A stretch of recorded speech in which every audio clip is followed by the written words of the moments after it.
Nah, karena itu sudah menjadi biasa, seolah-olah itu ajaran Islam seperti itu. Nah, yang tanya ini ngerti, oh ternyata itu bukan ajaran Islam, wis kita ngedum supermi wae. Jane padha wae mung mbok pindah ke sana. Dijoli. Biasanya disuguh nang omah, wis ki rasa disuguh di rumah, dah demi supermi, demi sembako, diterke nang omah-omah. Loh kamu kesusahan kok malah ngeter-ngeter itu gimana? Itu kan? Nah, kalau menurut yang biasa dilakukan pada zaman sahabat Nabi itu yang kepaten tadi, kesusahan tadi itu dianteri oleh sahabat-sahabatnya untuk ya makan minum selama masih belum mau bekerja, selama 3 hari lah paling tidak. Terus susah terus menerus dijamin terus nanti. Maka susah itu boleh, paling banter 3 hari harus sudah pulih kembali. Apalagi orang mati, disusah nganti setahun ya tetap ora bali. Apalagi apakah meminum air zam-zam itu hukumnya sunnah? Apa ada dasarnya, Ustaz? akhirnya kue munggah haji kono, gitu. Atau umroh di sana, kamu di sana, ora usah nganggo dasar, berarti kue minumnya air zam-zam. Ini wis ora usah nganggo dasar. Lah kue kalau kamu di sini harus golek zam-zam susah. Ya minumnya ya air kafur kalau di MTA ada kafur di situ. Siapkan di situ. Ya dah? Jangan terlalu berlebih-lebihan. Ada orang yang pada haji itu yang mengatakan kalau air zam-zam kita minum rasa susu, nanti rasanya susu. Bohong. Kecoba nek wis ngemut susu sih. Jadi mangsana air zam-zam segar ya memang adanya air itu. Tapi zam-zam karena kamu bawa pulang nanti yang umroh yang haji bawa satu jerigen-jerigen kamu minum dengan air yang di sini kan enak di sini. Sudah pernah merasakan itu belum? Saya udah bawa itu loh kan saya kemarin juga dioleh-oleh jam-jam satu jerigen satu itu agak besar, biasanya mau 2 liter atau 3 liter itu saya tahu kan.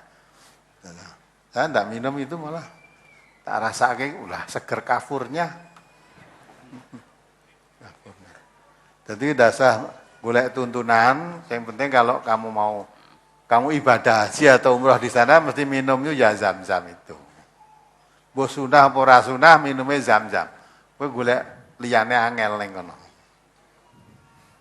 Apalagi Mohon dijelaskan tentang hadis menyemir rambut dengan warna hitam. Karena sekarang banyak produk yang dapat menghitamkan rambut selain semir rambut. Misalnya sampo penghitam rambut, cat rambut, dan lain-lain. Yang dilarang itu semirnya atau warna hitamnya, Ustaz. saya bacakan hadis Nabi ya. An Jabir bin Abdillah qala utiya bi Abi Quhafah yauma fathin Makkah wa ra'suhu walihiyatuhu kasaghamati bayadun. Faqala Rasulullah SAW ghayru hadza bi syai'in wastanibu sauda. Hadis riwayat Muslim. Dari Jabir bin Abdullah yang berkata, pada waktu Fathu Mekah, Abu Quhafah didatangkan kepada Rasulullah SAW, sedangkan rambut kepala dan jenggotnya seperti bunga sagomah. Bunga sagomah itu hanya putih. Kemudian Rasulullah SAW bersabda, Rasulullah bersabda, rubahlah rambutmu ini dengan sesuatu, tetapi jauhilah warna hitam. Ya, nah, rubahlah rambutmu itu dengan sesuatu. Jadi datang tuh jenggotnya putih, rambutnya putih, datang kepada Nabi. Nabi melihat itu, kamu rubah warna rambutmu itu dengan sesuatu, tetapi jauhilah warna hitam. Wes paham ana dhewe. Apalagi Dari Quran Surat An-Nisa ayat 23, diharamkan atas kamu menikahi ibu-ibumu dan seterusnya. Sungguh Allah Maha Pengampun dan Maha Penyayang. Bagaimana kalau besan laki-laki menikahi besan perempuan, padahal anak laki-lakinya menikahi anak wanita besannya, Ustaz? Boleh. Kalau besan perempuannya tadi sudah tidak bersuami, boleh. Besan perempuannya, suaminya sudah meninggal, jadi janda. Gitu? Anak saya laki-laki, saya nikahkan dengan anak janda tadi. Karena ibunya janda, tak nikahi sisan. Jadi Pak E untuk Ibu E, anak untuk anak E. Itu boleh. Nek wong Jawa, wah ya railok gitu ta. Railok. Nek cara Islam elok banget. Sebab apa? Tapi jadi kan jadi menyatu lebih mengeluarga, betul itu. Boleh itu. Yang penting apa yang tidak dilarang oleh agama itu elok. Nah, dan yang melanggar larangan itu yang elek. Apalagi? Akhir-akhir ini suami saya sering marah tanpa sebab, bicaranya juga kasar, padahal saya tidak merasa berbuat salah pada suami. Semua permintaan suami juga saya turuti dan saya pernah bilang pada suami, kalau aku salah, katakan salah saya di mana. Jangan hanya diam saja. Kalau diam saja siapa yang tahu. Dan kalau marah selalu bilang lungo. Kata-kata itu selalu terucap kalau kami bertengkar dan saya hanya menangis, padahal saya punya sakit paru-paru. Apabila mendengar suara kasar, dada saya terasa sakit. Katakanlah salahku padamu. Ya? Lah nek salah dikandhake aja mung dinengke. Tapi saya yakin suamimu tanpa sebab kok marah, tanpa sebab itu perlu diperiksake. Nah, diperiksake ke dokter jiwa. Marah mesti ada sebab, masa tanpa sebab kok marah. Ya, coba diperiksake dengan baik. Mas, Pak, ayo tak periksake nang dokter sana gitu ya. Sama dokter. Ya, nanti akan beri nasihat sebabnya. Nah, itu mesti ada sesuatu yang konslet itu. Nah, yang tahu ibu sendiri itu. Nah, seharusnya suami itu bagaimana? Maka kalau suami mengerti tuntunan, mau ngamalkan hasil tuntunan dari Allah dan Rasulullah itu, sebaik-baik suami itu yang paling baik pada istrinya. Nabi kita mengatakan, khairukum li ahlihi wa ana khairukum li ahli. Baik-baiklah kamu kepada istrimu. Aku Nabi itu orang yang paling baik pada istri. Sedang Nabi itu menjadi uswatun hasanah. Maka kalau kita mencontoh perilaku Rasulullah, baik-baiklah pada istri. Jangan malah dengan istrinya enggak baik, malah baik dengan istri tetangga. Itu tidak nyontoh Nabi, itu nyontoh setan. Maka coba dirunding, diamati. Kalau memang tanpa sebab kok marah, dibawa ke dokter aja Ibu. Dokter psikologi apa dokter ya, jiwa atau apalah yang ada hubungannya dengan itu. Nah, atau Ibu terus memperbaiki diri. Mungkin rasa saya tidak salah. Coba diteliti lagi. Teliti lagi. Awas njaluk apa-apa dituruti aja marah kan ya aneh. Njaluk iki yo lah. Siapa meneh coba. Ibunya tadi kan bilang apa-apa minta kehendaki saya turuti. Kok jek nesui kurang apa neh. Lah nek njaluk ora dituruti lah marah tuh pantes. Ya. Nah, gitu lah. Dan udah punya istri yang sebaik itu kok malah apa golek sing masang tarif. Komplit ya. Diangkat pagi komplit ada suami minta istrinya masang tarif. Ya, gitu ya Ibu, nanti dimusyawarah dengan baik dengan keluarga. Itu keluarga Ibu. Yo, apalagi? Saya seorang istri, penjual baju dan Herbalife. Apakah salah kalau saya ingin belajar nyetir mobil? Saya ingin sekali bisa, tetapi suami belum mengizinkan. Apa yang harus saya lakukan? Padahal di bisnis Herbalife, saya harus lebih cepat dan lincah dalam bertindak. Karena saya ingin dapat penghasilan yang lebih untuk melunasi hutang-hutang saya, Ustaz. Nah, kadang-kala itu kan tidak mengerti, nyetir mobil kok ra entuk. Suaminya loh itu. Berarti suamimu lebih paham terhadap dirimu daripada dirimu terhadap dirimu sendiri. Mungkin istri tadi, wah aku nesa nyetir mobil, lincah sana kemari. Tapi suamimu membaca, Herbalife, hasilnya banyak, wih rada kemayu. Wah apa meneh nesa nyopir mobil, kemayune tambah. Gitu. Kan banyak wanita-wanita nyopir mobil ngono ki, mulai kalau ada wanita nyopir mobil, wanita pakai kudung nyopir anggun gitu kan, gitu. Wah nyopir mobil yang ora klamben kae, gitu. Ngerti nabrak uang tibake mabuk. Nah, maka diterima. Ya, sebaik-baik istri itu apa perintah suami selama tidak maksiat ditaati. Mungkin istri suamimu sangat kasihan pada kamu. Kintekan nyopir, sotokan kendindi tambah kesel, ya. Samping itu gangguannya banyak.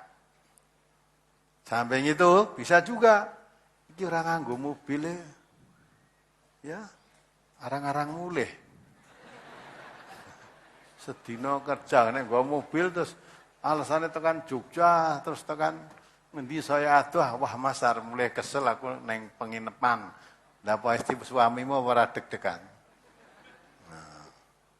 Nah, makanya kalau wanita yang solehah, ya dah, dilihat suaminya menyenangkan, suamimu lebih senang kamu nggak bisa nyupir mobil, ya dah. Diperintah nurut selama perintahnya tidak maksiat. Ya udah, itu ditaati. Insya Allah ada manfaatnya dan berkah. Apalagi? Dulu saya berniat mencari materi di bisnis Herbalife, akan tetapi setelah saya jalani, saya merasa prihatin betapa kurangnya pengetahuan mereka tentang pola hidup sehat. Apakah salah kalau saya berniat sedikit membagi ilmu saya kepada mereka, Ustaz? Baik, membagi ilmu banyak ya boleh. Kalau memang ilmu bermanfaat, ya dimanfaatkan. Aja mung bagi sedikit, bagi sekalian yang banyak, manfaatnya banyak. Boleh itu. Apalagi? Saya ingin sekali melihat suami saya menjadi Ustadz MTA. Tetapi apa boleh dikata, beliaunya mau kalau hutang-hutang kami di bank sudah lunas. Apakah salah kalau saya beli mobil dengan cara kredit demi kebahagiaan kedua orang tua saya dan seluruh keluarga saya, biar mereka semua bisa saya ajak pergi ke Ahad pagi, Ustaz? Tapi pertanyaanmu sudah kontradiksi. Ya ora bakal kelakon suamimu dadi Ustaz MTA. Wong syaratnya tadi mau jadi Ustaz MTA kalau utang-utangmu sudah lunas. Padahal kamu malah mau menambah utang lagi. Ya, kredit mobil ini berarti kan utang meneh. Ya. Nah utang sekarang aja buat suaminya jadi Ustaz MTA, ya aku gelem katanya utang-utang meh lunas tak jadi Ustaz MTA. Malah nambah meneh. Berarti kan wis aja dadi Ustaz MTA gitu tak tambah utangi meneh. Belum tentu kamu nambah utang tutuku mobil itu membahagiakan keluarga, belum tentu. Bisa jadi karmu membahagiakan ayah ibumu diajak ngaji, ya bareng-bareng. Ya belum tentu. Numpak mobil yang kene mungkin seneng. Bareng mulai wangsi neng angsur, kamu duyak-uyak utang. Bapak ibumu ngerti le. Ada, Duk ya. Pendak minggu mbak nggo ngeterke aku ngaji, baik itu duyak-uyak utang mesake dolen wae. Tapi orang tua kan malah lebih tenang kalau kamu tidak punya mobil, kayak mobil utangan belum dadi ngebot-ngeboti itu ya. Ya, tidak boleh. Jangan mengangkat yang di luar kemampuan. Bisa jadi nanti kalau ibu punya mobil tujuannya nggo ngaji, wong tuane pendak minggu cak. Urung karuan nek ya kelakon. Biasanya kalau belum punya mobil ndak kepengin kemana-mana. Tak punya mobil, ya udah kepengen rekreasi. Minggu pagi, ya sekali-sekali minggu pagi ini pamit mumpung neng mobil rekreasi yang Tawangmangu, yang ngendi golek tempat dingin-dingin kono. Lah ngajine piye? Sok minggu sok ngajine. Ah, ini bisa jadi begitu. Udah sekarang disyukuri apa yang ada. Disyukuri apa yang ada. Ndak usah nggayuh di luar kemampuan. Nanti kalau sudah mampu, ya diperhitungkan. Apalagi itu tadi persyaratan untuk suamimu harus lunas hutangmu dulu. Ya lebih baik jangan menambah hutang. Malah mengurangi hutang gitu. Memperkecil orang malah ditambah. Ya, apalagi? Saya seorang PNS golongan 3 dan suami pedagang. Kemarin anak saya yang baru kelas 3 SD mendapat perintah dari gurunya supaya mengumpulkan fotokopi KK dan KTP kedua orang tuanya. Lalu saya SMS pada kamatnya, tanya untuk apa berkas itu, jawab kamatnya untuk pencairan dana BSM susulan. Lalu saya jawab, tolong berikan kepada anak yang lain saja Bu, karena keluarga kami insya Allah bukan tidak mampu. Ibu kamatnya setuju, namun saya kaget karena saya dapat SMS dari guru kelas 1 yang menjadi wali kelas keponakan saya, yang tetap meminta berkas dengan alasan BSM diberikan kepada keponakan saya daripada dikembalikan kepada negara. Saya jawab, tidak usah dibantu dengan BSM, karena keponakan saya sudah saya bantu dari rezeki saya. Tetapi dari pihak sekolahan tetap memaksa pinjam berkas tersebut, dan dia komentar, lawong PS atau penilik sekolah yang anaknya SD saja mau menerima dan tidak komplain, Anda yang hanya golongan 3 kok komplain. Lalu saya jawab, biar saja orang lain berbuat seperti itu, tetapi maaf, kami tahu tuntunan agama, maka saya tidak mau menerima uang yang bukan hak kami. Mengenai keponakan saya, dia sudah mendapatkan BSM aktif, karena dia punya KPS, dan insya Allah dari dulu pun kakaknya yang sekarang SMP masih saya bantu biaya pendidikannya. Jadi jangan paksa keluarga kami menerima uang yang bukan hak kami. Sudah benarkah jawaban saya tadi? Apakah benar saya termasuk orang sombong yang menolak rezeki? Mohon nasihatnya agar kami kuat dan tabah, karena saya termasuk orang yang dizolimi dengan memindahkan tempat tugas saya ke tempat yang lebih jauh gara-gara saya ngaji di MTA. Ya ora apa-apa. Pindah jauh enggak apa-apa. Ya, dizolimi kalau kamu mau berdoa, doanya yang orang yang dizolimi itu tidak ada hijab. Tidak ada sekat dengan Allah. Maka jangan mudah. Saya ngaji sini di MTA pindahkan jauh. Oh, alhamdulillah. Berarti saya untuk berdakwah di tempat yang jauh sana, gitu loh. Ya, tempat yang jauh sana. Saya dulu juga ketika masih begitu ya, pernah kok saya. Karena tidak salaman dengan guru-guru putri itu. Ya, tidak mau. Terus dianggap menentang Pancasila waktu itu. Ya, terus saya tidak boleh ngajar. Padahal saya guru. Dipanggil, pindahkan ke sekolah lain. Kalau saya tidak boleh ngajar, alasannya karena membuat resah, membuat ribut di sekolah itu, nanti saya dipindahkan tempat lain, tidak menyelesaikan masalah. Hanya memindahkan masalah. Keributan di sini dipindah menjadi keributan di sana. Udah. Ya bingung akhirnya.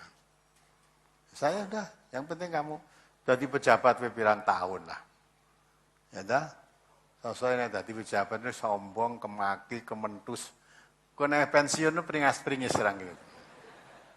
Wah, nek dadi pejabat, wah iso ngene warawane, wah iyalah betah-betahan. Dadi pejabat pirang tahun. Ya dah. Dadi bupati paling banter ya. 5 tahun. Nek dipol kene jek dadi ya 10 tahun. Kuwi nek lestari. Saya urung nganti entek wektune wis mlebu penjara sih. Karena banyak tuh bupati-bupati mlebu penjara. Arep ngopo sing dendelke apane. Dah pokoknya kalau kita menjadi orang itu hanya lillahi rabbil alamin. Yang ditakuti itu hanya Allah. Orang mau berbuat macam-macam silahkanlah, terserah pada Allah. Nanti Allah akan mengatur. Asal kita ikhlas. Ya. Kamu sudah benar. Ya. Nah memang itu bukan hak saya, jangan diberikan pada saya. Yang lainnya yang lebih berhak. Mau masuk golongan 3 kemaki ya, yang kepala sekolah mungkin golongan 4, golongan mau kok kamu nggak mau, itu urusannya sendiri-sendiri. Ya. Urusan sendiri-sendiri. Golongan itu tidak menentukan. Iya kan? Nah, maka tidak beresnya umumnya mental bangsa kita itu seperti itu. Ketika pemerintah masih membagikan BLT, bantuan langsung tunai. Itu malah sing jane miskin-miskin tidak dapat bantuan, sing jane orang duwe hak malah kabeh didaftarkan miskin. Jadi orang kaya pun mendaftarkan dirinya miskin. Apa meneh yang ngedum saya padane. Keluargaku tak daftar miskin kabeh. Biar dapat uang 300.000 rupiah. Jadi, nah itu jenenge ora bersyukur nang Gusti Allah. Raskin juga itu beras miskin. Kijane berasnya wong miskin. Nah, akhirnya semua orang miskin barang daftar. Barang itu didol. Nah, itu nggak akan berkah begitu. Oh, yang begitu-gitu jangan ditiru. Dah kita lurus saja di jalan Allah. Sedikit tapi halal. Allah mengatakan kulu mimma fil ardi halalan thayyiban. Dah sedikit dah apa-apa, yang penting halalan thayyiban. Itu insya Allah akan berkah dan ke hati tenang. Tidak apa-apa Ibu, ada saat dikhawatirkan yang begitu. Pada saatnya nanti Allah akan mengatur, memberikan balasan pada orang yang berbuat zalim. Karena Allah tidak suka setiap bentuk kezaliman. Innallaha la yuhibbudz zalimin. Ya, apalagi? Pertanyaan tanggal 9 Maret. Ya. Seumpama orang tua atau bapak saya meninggal, punya uang tabungan, oleh keluarganya uang tersebut dibantukan ke masjid atau pondok pesantren. Yang demikian itu yang mendapat pahala bapak apa keluarganya, Ustaz? Ya, yang punya hak. Karena bapak kalau sudah mati, itu haknya atau harta kekayaannya menjadi haknya ahli waris. Ya, kalau ahli waris maka kita dah cukup, dah berikan saja. Untuk pondok pesantren atau berikan pada fakir miskin atau apa, kita tidak usah mengharapkan itu. Yaitu dapat pahala ya ahli warisnya. Dunia itu saya hak mewarisi, saya ambil untuk saya, tapi saya ikhlaskan untuk sabilillah. Itu dia yang dapat pahala. Kalau bapaknya sudah lepas, tidak urusan dengan itu. Apalagi? Tentang hutang piutang, misalnya A pinjam kepada B, karena hutang itu wajib dilunasi B. Tetapi karena B amat baik terhadap A, oleh B pinjaman itu tidak perlu dikembalikan. Kemudian si A berdosa apa tidak, Ustaz? Tidak, disahke itu. Berarti disedekahkan kepada kamu. Wes rasa mbok balekke wis nggonen lah, sudah. Baik itu. Sing ora ape wis disaur barang sing nagih kuwi. Sahur barang sing nagih. Nah ini kan udah saya yang dipinjami si B tadi merasa punya masih banyak Masih lebih banyak membutuhkan kamu daripada saya, wis ora sawur barek wis. Apalagi? Bagaimana dengan Jumatan, orang yang datang Jumatan tetapi terlambat sudah tinggal dapat sholatnya saja. Yang demikian itu tidak, padahal berbicara saja saat khutbah Jumatannya sia-sia, Ustaz. Ya. Nah, kalau memang dia terlambat, dapatnya tinggal.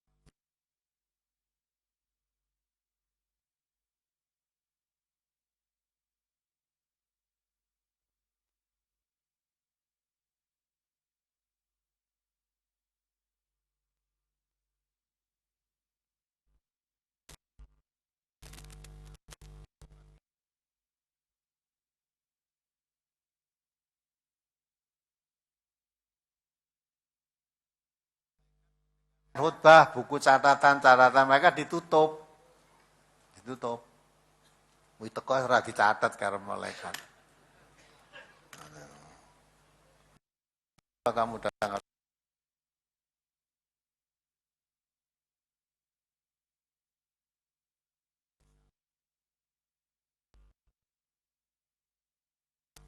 ya nanti bertanggung jawab di hadapan Allah. Jadi kayak Jumatane sah apa ora? Terlambatmu itu karena apa dulu gitu.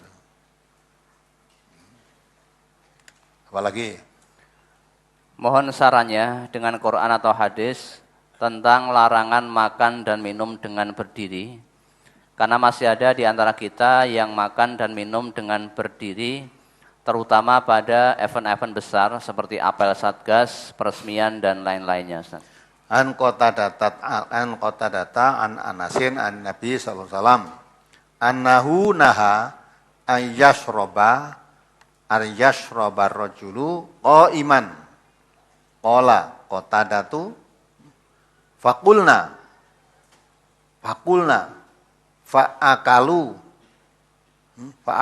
faqala dzalika asyarru au akhbatu. Jadi minum terus bagaimana kalau makan? Nah, di sini terangkan dari Qatadah Anas Nabi SAW bahwasanya beliau melarang orang minum dengan berdiri. Qatadah berkata, lalu aku bertanya kepada Anas, bagaimana kalau makan dengan berdiri? Tadi kan minum, bagaimana kalau makan? Anas menjawab, yang demikian itu lebih buruk atau lebih keji. Minum dengan berdiri. Ya, diingatkan, mate kalau makan dengan berdiri itu lebih jelek. Nah, kalau makan dengan berjalan, adanya orang makan dengan berjalan. Nah, itu nasihat Nabi seperti itu. Ya, kalau minum ya berdiri, duduk. Nah, banyak di event-event besar yang begitu itu tidak cara Islam. Ya, kalau makan ya ambil kancane ngadeg cari tempat duduk. Kalau nggak ada tempat duduk ya serasa makan atau gua tempat duduk sendiri dari rumah itu tuh. Apalagi mengerjakan akikah, sembeliannya pada hari ke-7 dan dagingnya dibagikan pada hari itu juga habis dan malamnya mengadakan acara makan-makan dan tidak ada acara lain, hanya makan-makan saja. Yang demikian itu apa boleh Ustaz? Dan jika diundang pada acara yang demikian, apa boleh datang? boleh datang ya boleh, tidak datang ya boleh. Itu makan-makan boleh aja tuh. Tidak ada acara lain, akikah dagingnya sudah dibagi-bagikan. Bagus. Masih ada kelebihan daging ya dari makan sendiri, undang teman-temannya ajak makan boleh juga. Sahabat Nabi itu dulu biasa kok mengundang makan tanpa ada acara apa mengundang makan. Itu boleh. Enggak apa-apa. Nenek kene undang makan biasanya DKW terus nyumbang kan gitu yang gitu. Padahal akikah itu ibadah. Nek ibadah terus dikaitkan karo sumbangan itu nanti ibadahnya kan batal nanti. Apalagi memberi makan ikan lele dengan burung dares itu apakah berdosa, Ustaz? Burung apa? Dares. Apa burung dares itu? Burung hantu. Burung hantu? Nah, apa hubungannya ikan lele mbok burung dares? Berdosa apa tidak? Nah, kalau memang ikan lelemu doyan mau makan dan burungnya udah mati tapi cemplungnya banyu ya mabur. Gitu. Kalau memang ikan itu makan ikan lele boleh saja. Ikan lele diberi makan daging ayam ya boleh saja. Kamu makan daging ayam. Kok golek kok angel-angel. Makane iwak lele kok golek burung dares itu. Kan golek sing angel-angel. Apalagi Saya seorang duda, 42 tahun, dengan satu anak umur 10 tahun. Insya Allah sebentar lagi akan menikah dengan janda dengan 2 anak perempuan. Bagaimana kedudukan kedua anaknya dengan saya, mahram apa tidak? Kalau bukan mahram, apabila saya punya anak dengan dia, bagaimana kedudukan kedua anaknya tadi dengan saya, Ustaz? kamu sebagai bapak tiri dengan istri yang punya anak 2 tadi, anaknya itu jadi mahram. Kalau anaknya perempuan, mahram dengan kamu. Anakmu juga, kalau kamu punya anak, laki-laki atau perempuan lah, ya laki-laki ya, dengan istrimu tadi itu juga jadi mahram. Jadi ibu tiri, bapak tiri itu mahram. Tapi kalau anak gawanmu dengan anak gawan istrimu tidak mahram. Nanti kalau gede dinikahke boleh itu. Gawan bapak, gawan gawane bapak atau gawane ibu itu boleh dinikahke. Nah, apalagi Orang laki-laki atau perempuan yang sudah menikah, salah satunya melakukan zina, apakah pernikahan tersebut sudah rusak? Bagaimana cara membersihkan nikahnya? Apakah harus nikah lagi? Dan bagaimana cara taubatan nasuha, Ustaz? zina itu perbuatan dosa besar.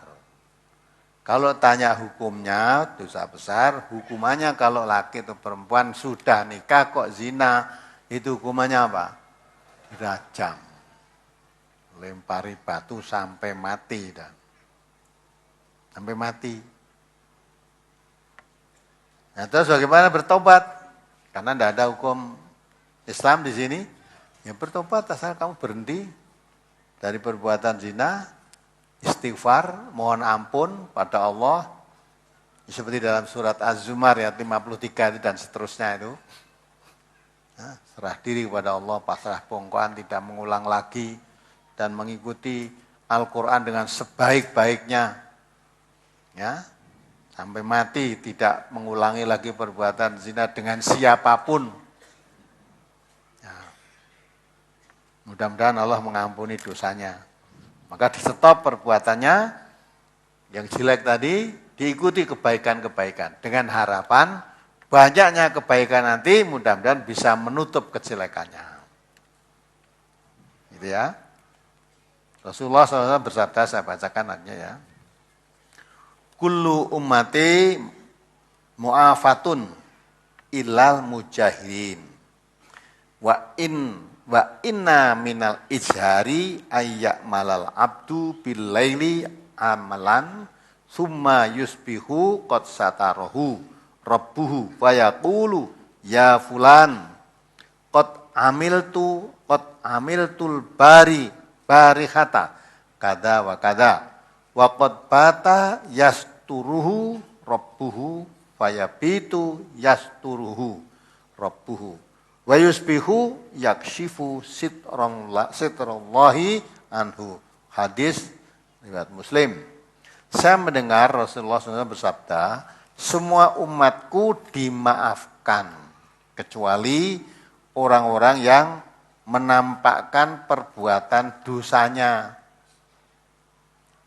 Dan sesungguhnya termasuk orang-orang yang menampakkan perbuatan dosanya ialah orang yang di malam hari telah melakukan perbuatan dosa, kemudian disampaikan pada pagi hari. Tuhannya telah menutupinya, lalu ia berbicara ke sana kemari, "Hai fulan, sungguh tadi malam aku telah melakukan demikian dan demikian." Padahal semalam Tuhannya telah menutup perbuatan dosa itu. Tiba-tiba di pagi hari dia malah membuka tutup itu sendiri. Nah, jadi wong biasa berbuat jelek itu kadang-kala tidak menyadari itu jelek malah bangga. Wah, saya tadi malam dapat gratisan. Ya, apa tadi? Ceritakan. Ya, saya diajak, saya tidak bawa uang, dijak akhirnya dibayari, ya mau. Padahal orang yang ngerti mah diceritakan karo kancane. Nah, itu namanya orang begitu tidak menyesali. Tapi kalau orang berbuat dosa menyesal, pertama, mengapa saya berbuat demikian? Terus mohon ampun kepada Allah atas perbuatannya yang dilakukan tadi. Berjanji selamanya saya tidak akan mengulang perbuatan itu. Ya, terus berserah diri kepada Allah, mengikuti Al-Quran dengan sebaik-baiknya, dan memperbanyak kebaikan-kebaikan untuk menutup kejelekan-kejelekannya. Lah insya Allah mengampuni dosanya. Karena manusia itu memang tempat salah dan dosa. Tapi sebaik-baik orang yang bersalah segera bertobat. Kullu bani Adam khotta'un wa khairul khotta'in at-tawwabin. Semua manusia itu pasti berbuat dosa, ada dosa. Tapi sebaik-baik orang berdosa, segera bertobat. Ya, maka sekalipun kamu sudah berlumuran dosa, jangan berputus asa dari rahmat Allah.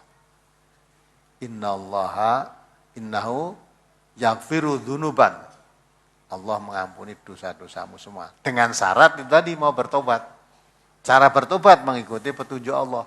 Di dalam surat Az-Zumar 53 sampai seterusnya, itu cara bertobat. Nanti diulang dibaca di rumah. Ayo terus, masih ada lagi? Saya perantau dari desa pelosok Wonogiri. Sekarang tinggal ngontrak di daerah Sukoharjo. Tujuan merantau untuk memperbaiki ekonomi dan mengurangi beban orang tua. Karena saya di desa masih menumpang dengan orang tua. Pekerjaan hanya buruh tani, itu pun kalau musim garapan. Karena itu penghasilan tidak menentu.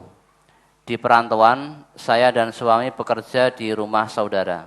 Setelah modal terkumpul, kami mencoba buka usaha sendiri. Alhamdulillah usaha kami lancar meskipun hanya kecil-kecilan.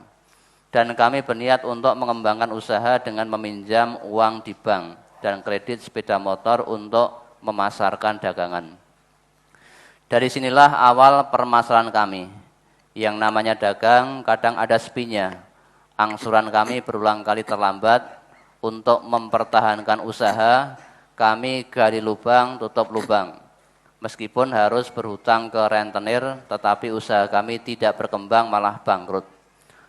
Hutang kami membengkak dan barang yang bisa dijual sudah habis. Ditambah biaya anak kami yang masuk SD dan SMP.